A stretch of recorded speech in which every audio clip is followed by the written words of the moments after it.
તો અમદાવાદમાં Kalupur railway station ખાતે પણ કરાયેલી રિક્ષા હડતાળની કોઈ ખાસ અસર જોવા નથી મળી।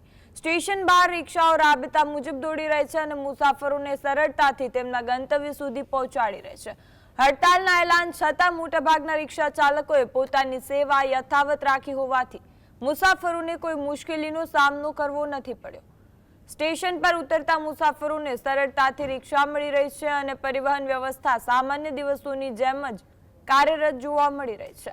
રિક્ષા ચાલકોનું કહેવું છે કે રોજીરોટી માટે કામ કરવું જરૂરી હોવાથી હડતાલ કરતા સેવા ચાલુ રાખવાનું વધુ યોગ્ય માનવામાં આવી રહ્યું છે। સીએનજીના ભાવ વધારાને લઈને 2 દિવસની હડતાલ છે તે રિક્ષા ચાલકો દ્વારા આપવામાં આવી હતી, પરંતુ જે રિક્ષાની હડતાલ છે તેની અસર જોવા મળી રહી નથી।